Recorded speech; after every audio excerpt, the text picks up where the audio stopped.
हाँ बिल्कुल, देखिए दिल्ली पुलिस के हमारे सूत्र हैं, वो जो स्पेशल सेल के सूत्र, उनका ये कहना है कि एक संदिग्ध हिरासत में लिया गया है। हालांकि उसकी लोकेशन, नाम और अभी इसकी वजह नहीं बताई गई है, लेकिन उनका ये कहना है कि इस ब्लास्ट के बाद एक संदिग्ध को हिरासत में लिया गया है, जिससे पूछताछ की जा रही है। उसको स्पेशल सेल के ऑफिस ले जाया जा रहा है, जहां पे उससे पूछताछ की जाएगी। अब ये संदिग्ध कौन है, कहां से इसको हिरासत में लिया है, इसके बारे में आधिकारिक जानकारी थोड़ी देर में आएगी। लेकिन स्पेशल सेल के सूत्रों ने यह बताया है कि एक संदिग्ध को हिरासत में लिया गया है, जिसको स्पेशल सेल के दफ्तर ले जाया जा रहा है, जहां पे उससे पूछताछ की जाएगी। जी बिल्कुल, एक संदिग्ध को हिरासत में लिया गया है। इस वक्त डिटेल्स के हम इंतजार में हैं, लेकिन प्रेरित हमारे साथ जुड़ रहे हैं। और प्रेरित, जूनियर डॉक्टर ने कहा 30 लोग, घायल लोग भी बुलाए गए थे।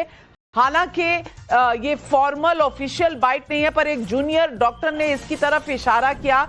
एक बार हमारे दर्शकों से बताएंगे कि अस्पताल में कितने घायल लोग लाए गए। अब बिल्कुल देखिए कि जो एलएनजेपी के जो सूत्रों की जो जानकारी है, उसमें लगभग 30 लोगों को घायल लाया गया, जिसमें 8 लोगों के हाथाहाथ की बात कही जा रही है। साथ ही साथ अभी एम्बुलेंस के ड्राइवर से भी जब हमने बात की तो उन्होंने बताया कि उन्हें जब जानकारी मिली, उसके बाद वो सीधे 10 एम्बुलेंस को लेकर के अपनी पूरी टीम के साथ वहां पहुंचे। और जब वो वहां से जो लोगों को, घायलों को जो लेकर के आए साथ में, तो उनके हालात जो थे वो शत विशत शरीर था। यानी कि उसमें से कुछ ऐसे भी लोग थे जो हाथाहाथ के शिकार हुए हैं। ऐसे में फिलहाल आपको बताना चाहूंगा, अभी आधिकारिक तौर पर अस्पताल की ओर से कोई जानकारी नहीं मिली, लेकिन अस्पताल के बाहर की आपको तस्वीरें दिखा हुआ कि देखिए किस तरीके से धीरे धीरे यहाँ पर भीड़ बढ़ रही है। जो वहां पे जो चश्मदीद थे वो लोग भी धीरे धीरे यहाँ पहुंच रहे हैं। ऐसे में पुलिस लगातार यहाँ पर जो है सुरक्षा के लिहाज से काफी ज्यादा संख्या में यहाँ पर पुलिस की तैनाती की गई, जो लगातार यहाँ पर लॉ एंड ऑर्डर मेंटेन करने की कोशिश कर रहे हैं, ताकि यहाँ पर किसी तरीके से भीड़ ना हो सके।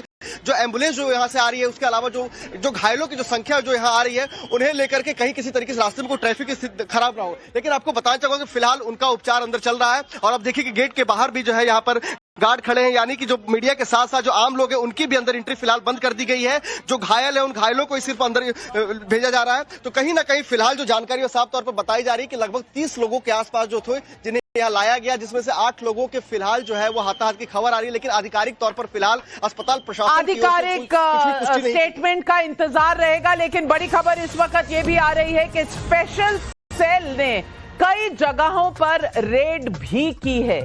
ऐसी भी हमारे पास खबर जल्द में ही रेड की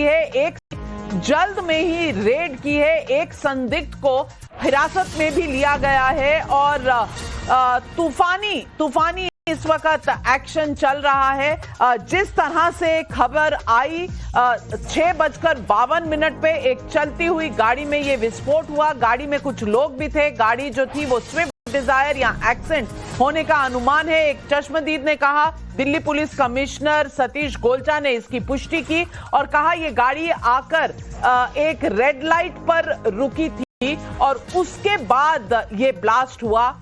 इतना बड़ा ब्लास्ट था कि लगभग 6 गाड़ियां, 3 ई रिक्शा, एक पिकअप वैन, हर इन वाहनों में आग लग चुकी थी। और उसके बाद दिल्ली फायर स्टेशन से वहां पर फायर इंजन आए और इस वक्त एनआईए और एनएसजी की टीम्स फोरेंसिक एनालिसिस भी कर रही हैं। एक संदिग्ध को हिरासत में लिया गया है। हमारे साथ लेफ्टिनेंट जनरल राज शुक्ला भी जुड़ रहे हैं, फॉर्मर आर्मी कमांडर।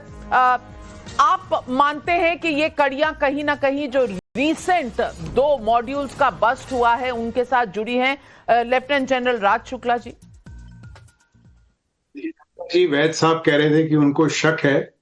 मुझे पूरा यकीन है कि ये जो दिन भर की जो गतिविधियां हैं, जो फरीदाबाद में लोग पकड़े गए, डॉक्टर साहब, आप देखिए